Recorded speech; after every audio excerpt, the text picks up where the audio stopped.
The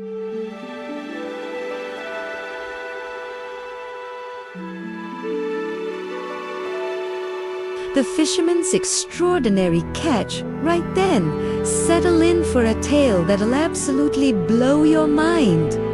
Picture this. What if I told you that pulling up the wrong catch from the sea could unleash a creature so powerful it could grant wishes or end your life in the most horrific way imaginable? You wouldn't believe me, would you? Well, buckle up, because this story will change everything you thought you knew about luck, both good and absolutely dreadful. This isn't just any ordinary fishing tale, mate. This is about an encounter that transformed kingdoms, broke ancient curses, and proved that sometimes the smallest acts of cleverness can triumph over the mightiest supernatural forces. So grab a cuppa, get comfortable, and let me take you on a journey to a world where genies are real magic fish talk back, and one poor fisherman's terrible luck becomes the key to the most extraordinary adventure you've ever heard. Now, imagine living in such grinding poverty that your next meal depends entirely on whatever your fishing net happens to drag up from the murky depths. Every single day, you cast that net 4 times, and whatever comes up, well, that's your lot. No second chances, no backup plan, just you, your net, and whatever fate decides to throw your way. That was life for our fisherman, an elderly chap, weathered by years of hardship, living in a cramped hovel with his wife and 3 children. But here's the thing about this particular fellow. Despite having every reason to curse his circumstances, he never did. He accepted whatever Providence handed him with a kind of humble dignity that's rather rare these days. Rain or sine, storm or calm, he trudged down to the water's edge at exactly the same time each morning and cast his net precisely 4 times. Not 3, not 5, 4 times, and then home. But this particular morning, this morning was different. First cast went out smooth, as you like. But when he tried to haul it back in, the net felt like it was carrying half the ocean floor. His old arms strained against the weight, muscles burning as he fought to drag whatever monstrosity he'd caught back to shore. After what felt like an age of struggling, sweating, and probably muttering a few choice words under his breath, he finally managed to heave the net onto the beach, and what tumbled out a dead donkey, a bloated, stinking, absolutely useless dead donkey. Now, most people would have packed it in right there, wouldn't they? Called it a day, gone home for a proper sulk. But not our fisherman. Remember, he'd promised himself 4 casts, and for casts he would have so back goes the net, arcing through the morning air to land with a splash in deeper water. Second attempt was even worse. The net came back so heavy he thought he might actually do himself a serious injury trying to lift it. By the time he'd dragged it ashore, his back was screaming and his hands were raw from the rope. And what was his reward for all that effort? A massive earthenware jar, completely stuffed with nothing but mud and sand. Absolutely worthless. Third time lucky? Not a chance.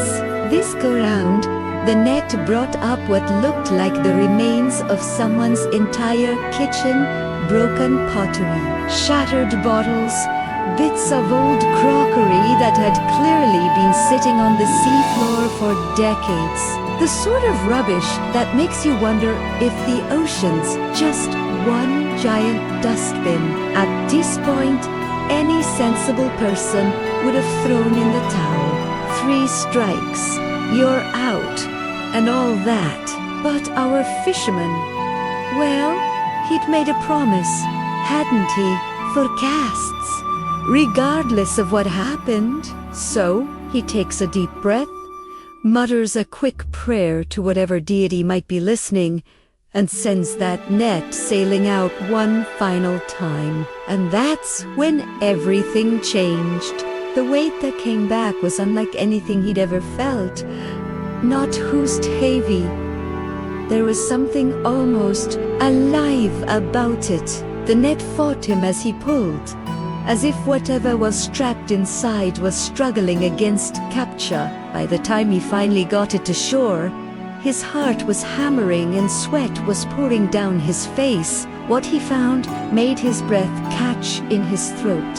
A bronze basil, about the size of a large cooking pot, but clearly ancient. The metal was dark with age, covered in strange symbols that seemed to shift and dance when he wasn't looking directly at them. And the top, the top was sealed with a lead stopper that bore an intricate design. The legendary seal of King Solomon himself. Now, our fisherman might not have been educated in the classical sense, but he knew a valuable antique. When he saw one, his heart began to race for an entirely different reason. This thing could fetch enough coin at the market to feed his family for months, maybe even years. With trembling hands, he pried at the stopper with his fishing knife. Here's where things get properly mental. The moment that seal broke, smoke began pouring out. Not just a little wisp, mind you, great, thick, billowing clouds of the stuff, black as midnight and moving with a purpose that wasn't entirely natural. The smoke rose higher and higher, spreading across the sky like storm clouds until it blocked out the sun itself. And then it began to take shape. First came the outline, massive beyond belief, towering above the shoreline like a living mountain. Then the features started forming, and what our poor fisherman saw nearly stopped his heart dead. The creature that materialized was absolutely colossal. Its head scraped the clouds, whilst its feet planted themselves firmly on the earth below. Imagine the most terrifying giant from your worst nightmare, then multiply that by about 1,000. The thing's skull was like a cathedral dome. Its hands could have crushed buildings like eggshells, and its legs looked like they'd been carved from entire pine forests. But it was the face that truly brought the terror home. A mouth like a cavern entrance, nostrils you could have driven a carriage through, and eyes that blazed with an inner fire that made looking directly at them feel like staring into the sun. The creature's breath came out like hurricane winds, and every movement sent tremors through the ground. The fisherman's courage, what little he had left, completely evaporated. He stood there, rooted to the spot, watching this impossible being tower over him like Judgment Day itself. Then the genie spoke, and its voice was like thunder rolling across mountains. O Solomon, prophet of the Almighty, please, I beg of you, do not destroy me. Never again shall I defy your will or resist your commands. Our fisherman, despite being scared, absolutely witless, managed to find his voice. Hang on a minute, he squeaked. I'm no prophet, mate. And Solomon, he's been dead nearly 2,000 years, hasn't he? I'm just a poor fisherman who happened to pull up. Yada, da da da da. But oh, the genie's expression shifted, and somehow that made things infinitely worse. Oh, "Is that so?" rumbled the creature, its voice now carrying a distinctly menacing edge. "Well then, mortal man, I am afraid you're about to discover exactly what fate awaits those who dare disturb my prison." "Now, hold on," protested the fisherman, his terror giving way to indignation. "Surely I've done you a favor here. I mean, I've just set you free, haven't I? That's got to count for something." The genie's laughter was like rocks tumbling down a mountainside. "A favor? Oh, my dear little fisherman, you have no idea what you've just done. Allow me to enlighten you about your generous deed." And with that, the genie launched into the most chilling story the fisherman had ever heard. "You see, I am one of the jinn who dared to resist the great King Solomon. When that mighty ruler had brought all my brethren to heel, I alone refused to bow. I wouldn't acknowledge his authority, wouldn't serve his purposes, wouldn't bend my knee to any mortal, no matter how powerful. So Solomon, in his infinite wisdom, decided to teach me a lesson about pride." The creature's eyes burned brighter as the memory consumed it. He had me stuffed into this accursed vessel like a cork into a wine bottle, sealed it with his own royal mark, and hurled it into the deepest part of the ocean.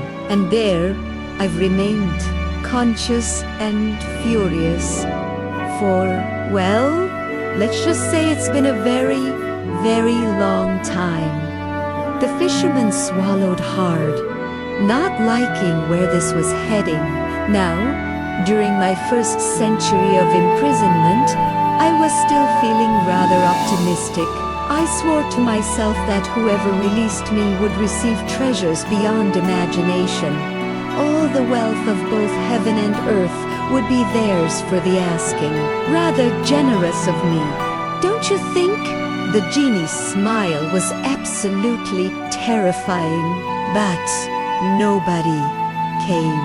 Another 100 years crawled by, and my enthusiasm began to wane somewhat. I modified my offer, earthly riches only, still more than enough to make any man wealthy beyond his wildest dreams. Surely that would be sufficient incentive for my eventual liberator. The fisherman had a horrible feeling. He knew exactly where this tale was heading, yet still, nobody came.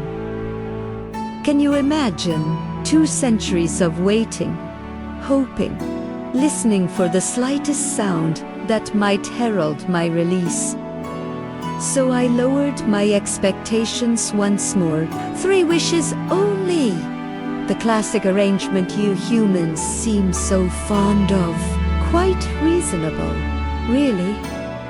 The creature leaned down, bringing its massive face closer to the trembling fisherman. But even that proved generous. Century after century passed, and I remained trapped in that bronze prison, my anger growing with each passing year. By the time 400 years had elapsed, my attitude had changed considerably.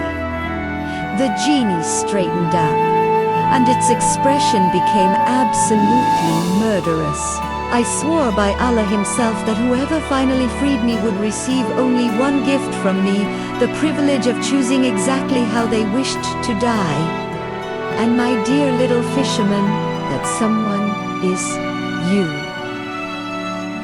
Now, any rational person hearing this would have immediately started begging for mercy, running around in circles, or possibly just fainted dead away on the spot. But our fisherman, despite being scared out of his wits, was blessed with something rather more valuable than courage.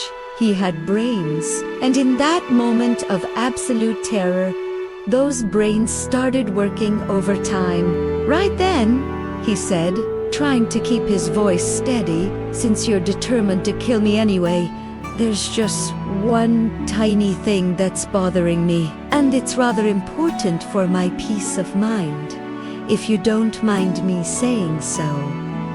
The genie raised one massive eyebrow. "Speak quickly. Mortal, I haven't got all day." "Well, it's about your shall we say, size situation. By the ineffable name that was Solomon's seal, I've got to ask, how on earth did someone as enormous as yourself ever fit inside that little bronze pot?" The genie blinked, clearly not expecting this particular question. "I mean," continued the fisherman, warming to his theme, "look at you. You're absolutely massive. Your head's touching the clouds, your feet are like tree trunks, and your shoulders are broad enough to support a small village. That bottles may be 2 feet tall on a good day. The whole thing's physically impossible, isn't it?" "What are you suggesting?" growled the genie, its pride clearly stung. "Oh, nothing malicious," replied the fisherman innocently. "It's just that... Well, having seen you emerge from that tiny vessel, I'm finding it rather difficult to believe you could actually fit back inside. No offense, of course, but the mathematics simply don't add up." The genie's eyes narrowed dangerously. "Are you calling me a liar? Mortal, perish the thought. I'm simply saying that without seeing it happen again, I couldn't possibly accept such an extraordinary claim. It would be like someone telling me they de-stuffed an entire elephant into a matchbox. Impressive if true, but requiring rather substantial proof. And that, dear listeners, was the moment our clever fisherman turned the tables completely. Because, you see, there is one thing that supernatural beings of immense power absolutely cannot tolerate: having their abilities questioned by mere mortals. Pride, as they say, comes before a fall, and this genie's pride was about to send it tumbling spectacularly. "Proof," roared the creature. "Proof? You dare to doubt the word of one who commanded storms before your ancestors were even born?" Without another word, the genie began to shrink, its massive form condensed, folding in on itself as it transformed back into that familiar column of black smoke. The smoke swirled, twisted, and flowed like liquid shadow, pouring itself back through the narrow mouth of the bronze vessel until every last wisp had disappeared inside. Quick as lightning, the fisherman slammed the lead stopper back into place, sealing the genie inside its prison once more. From within the bottle came the most tremendous raging and bellowing you've ever heard. Like a hurricane trapped in a teacup, the entire vessel shook and rattled as the genie threw what can only be described as the supernatural tantrum to end all supernatural tantrums. "Right then," said the fisherman, picking up the bottle and giving it a satisfied shake. "Let's see how you like a taste of your own medicine, shall we?" The threats coming from inside the vessel were absolutely spectacular. Promises of torture, eternal damnation, and death so creative they'd make professional executioners weep with admiration. But the fisherman just chuckled and began walking toward the water's edge. Now, he said conversationally, "there's no need for such language. I'm just going to pop you back where I found you, and then I'll build myself a little hut right here on the shore. Every fisherman who comes by will get a proper warning. Don't fish in these waters, lad, because they're a particularly unpleasant genie trapped down there who has sworn to murder anyone foolish enough to release him. This, predictably, caused even more spectacular raging from inside the bottle. But then, just as the fisherman was about to hurl the vessel back into the sea, the tone changed dramatically. "Wait. Please, dear fisherman, wait. I didn't mean what I said earlier. That was just the captivity talking. Release me now, and I'll give you anything your heart desires. Gold, jewels, palaces, beautiful wives, whatever you can dream of shall be yours." The fisherman paused, bottle raised above his head, ready to throw. He was, as we've established, a decent sort, not naturally inclined toward cruelty or revenge, and the promises were rather tempting, weren't they? After all, he had 3 children to feed and a wife who deserved better than their current hovel. "How do I know you will, and just tried to kill me again the moment I let you out?" he asked, reasonably. "I swear by the most sacred oaths," came the desperate reply. "By Allah himself, by all the holy names of power, by the very seal of Solomon that binds me, I swear to leave you completely unharmed." Well, those were pretty serious oaths, the sort that even supernatural beings don't dare break lightly. So, after considerable deliberation, and with the fear of the Almighty firmly in mind, our fisherman carefully removed the stopper once more. Out poured the smoke, reforming into that colossal figure.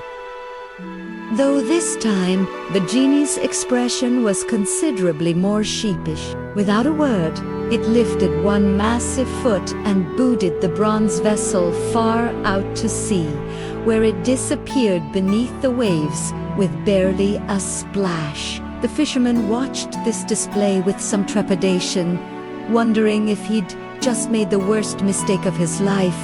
But instead of reaching for him with those enormous hands, the genie simply laughed, a sound like distant thunder, but somehow warmer than before. "Come along then, fisherman," it rumbled. "Time to make good on those promises. Follow me, and I'll lead you to fortune beyond your wildest imagination." So off they went, the genie striding ahead with steps that covered miles, whilst our fisherman hurried along behind, occasionally having to break into a run to keep up. They left the familiar coastline far behind, climbing up into mountains that seemed to scrape the very heavens, until they reached a desert plateau, guarded by 4 distinct hills. And there, in the center of this hidden valley, lay the most extraordinary lake the fisherman had ever seen. The water was crystal clear, so transparent you could see straight to the bottom, and swimming within it were fish unlike anything in the natural world. They moved in schools of perfectly separated colors. Brilliant red fish, pristine white ones, deep blue specimens, and bright yellow swimmers. Each group kept strictly to its own kind, never mixing, creating distinct bands of color that shifted and moved through the water like living rainbows. "Cast your net here," commanded the genie, pointing to where the fish were most abundant. The fisherman did as instructed, and when he pulled in his net, he found exactly 4 fish, one of each color, each more beautiful and perfectly formed than anything he'd ever seen. Their scales seemed to glow with an inner light, and their eyes held an intelligence that was almost ... human. "Take these to your sultan," instructed the genie. "Present them as a gift, and I guarantee they'll bring you both fortune and honor beyond your current circumstances." Before the fisherman could ask any questions, the genie stamped his foot against the earth. Immediately, the ground opened like a mouth and swallowed the enormous creature whole, leaving not so much as a scorch mark to show where he'd been. Our fisherman found himself standing alone in this impossible valley, holding for magical fish and wondering if he'd somehow lost his mind entirely. But the fish were real enough, cool and slippery in his hands, so he wrapped them carefully and began the long journey back to civilization. When he finally reached the capital city, he went straight to the Sultan's palace. Now, presenting yourself unannounced at the royal residence with a gift of fish might seem rather presumptuous, but something about those particular fish seemed to open doors. Before he knew it, he was standing in the throne room itself, offering his catch to the ruler of the land. The Sultan took one look at those extraordinary fish, their impossible colors, their perfect forms, their eyes that seemed almost aware, and immediately became consumed with curiosity. He'd never seen anything like them, and the urge to taste such unique specimens became overwhelming. "Take these to the royal kitchen immediately," he commanded his vizier. "Have them prepared for tonight's dinner. And as for you, fisherman here's 400 gold pieces for bringing me such a marvel." 400 gold pieces!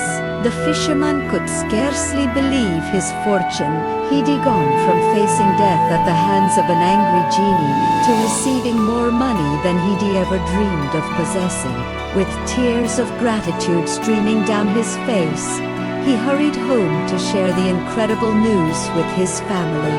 Meanwhile, in the palace kitchen, the royal cook was experiencing the sort of professional excitement that comes perhaps once in a lifetime. For fish of impossible beauty and unknown variety, this was the sort of challenge that separated the truly great chefs from the merely competent. She scaled and cleaned the fish with loving care, prepared her finest seasonings, and heated her best frying pan until it was perfect. The fish went into the hot oil with a satisfying sizzle, and for a moment, everything proceeded exactly as you'd expect in any normal kitchen. Then the wall exploded. Not literally, you understand. There was no rubble or dust or anything mundane like that. Instead, the solid stone simply divided, opening like curtains to reveal a passage that definitely hadn't been there moments before. And through this impossible opening stepped the most beautiful woman the cook had ever seen. She was clearly a lady of high birth, dressed in robes that seemed to be woven from moonlight itself, with jewels that caught the firelight and threw it back in rainbow patterns. In her hand, she carried a slender rod made from myrtle wood, and her face bore an expression of grave authority. Without a word of greeting or explanation, she walked directly to the frying pan and tapped the fish with her rod. "Oh, fish of my pond," she said in a voice like silver bells, "are you faithful to your ancient bond?" And I realize this is where the story moves completely beyond the realm of the believable. The fish answered her, despite being dead, cleaned, and actively cooking in hot oil. Those 4 fish lifted their heads and spoke in perfect unison.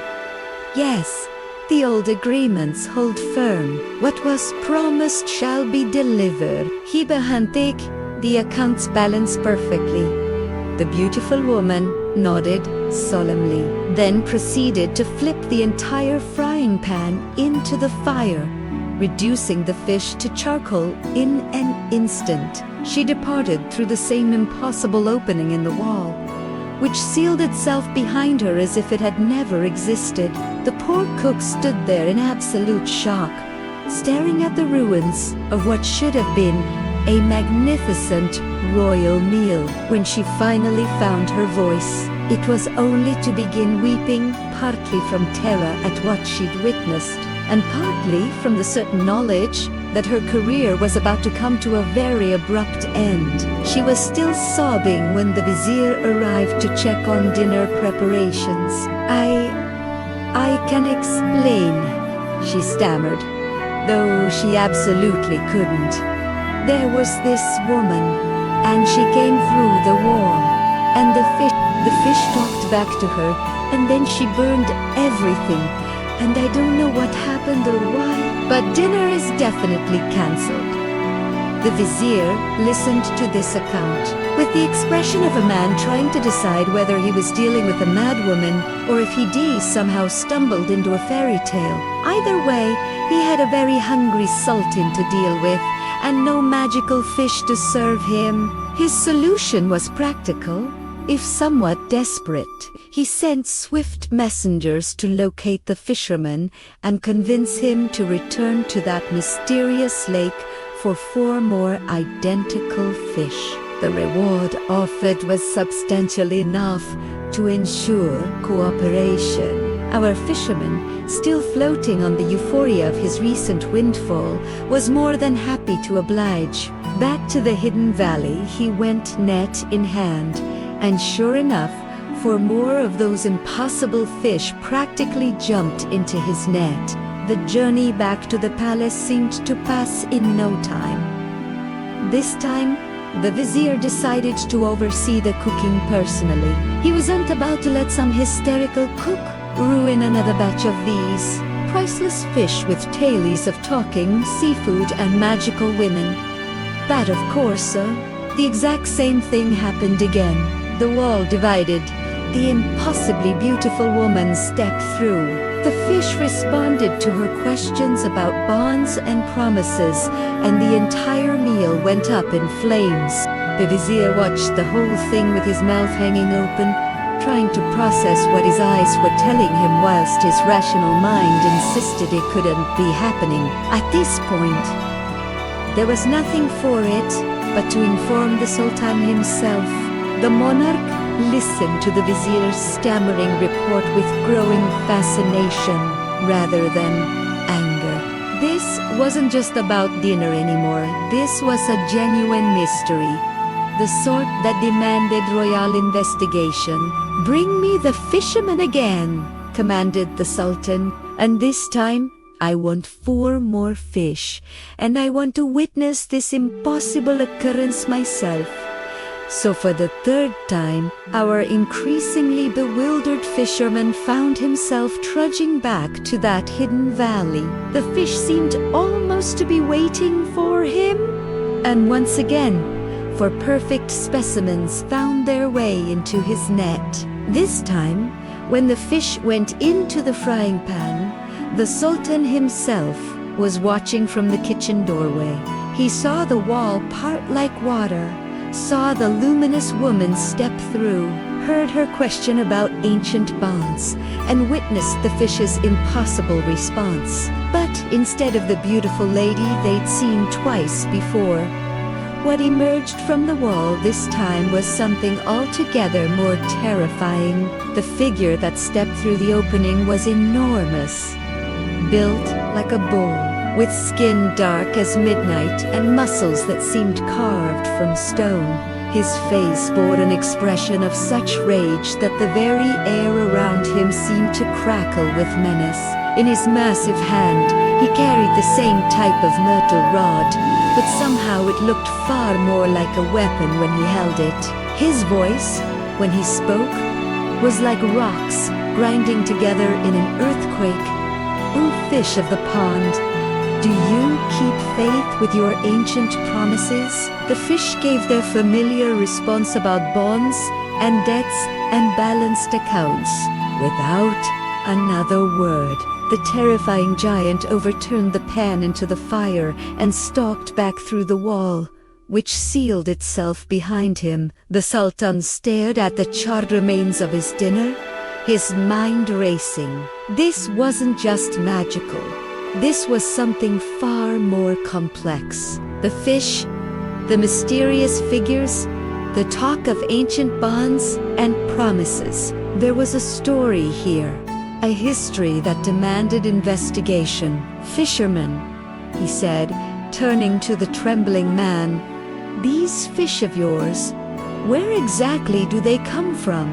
"From the lake, Your Majesty, the one I told you about, in the valley between the 4 hills." "And how long does it take to reach this place?" "Oh, not long at all, sire. A few hours' walk at most." The Sultan's courtiers exchanged glances. No one had ever heard of any lake in the nearby mountain. The geography around the capital was well known, mapped and explored for generations. Yet this fisherman claimed to be making regular trips to a body of water that, by all rights, shouldn't exist. Against all advice from his cautious vizier, the Sultan decided to investigate personally. A royal expedition was organized, complete with camping equipment and provisions. And early the next morning they set out with the fisherman as their guide. Sure enough, after climbing familiar mountain paths that every member of the court recognized, they suddenly found themselves on terrain that none of them had ever seen before. The landscape became wild and desolate, marked by strange rock formations and unusual vegetation. And there, exactly as the fisherman had described, lay the impossible lake. But it wasn't just the lake that astonished them. Beyond the water, stretching to the horizon, lay an entire country, cities, forests, rivers, and mountains extending farther than the eye could see. A whole realm that existed adjacent to their own, yet had remained completely hidden from the outside world. The Sultan stared at this impossible vista, his mind struggling to comprehend what he was seeing.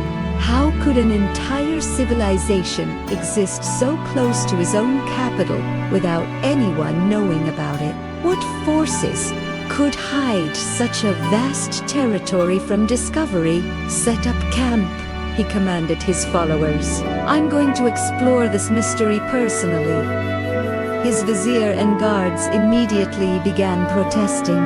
A sultan didn't go wandering into unknown territories alone, especially not realms that appeared to be touched by supernatural forces. But the monarch's curiosity had been thoroughly aroused, and he wasn't to be dissuaded. That night, while his retinue slept, the Sultan slipped away from the camp and began walking toward the distant lights he could see twinkling in the hidden country. He traveled through the darkness, following paths that seemed almost to guide his steps, until dawn revealed a sight that took his breath away.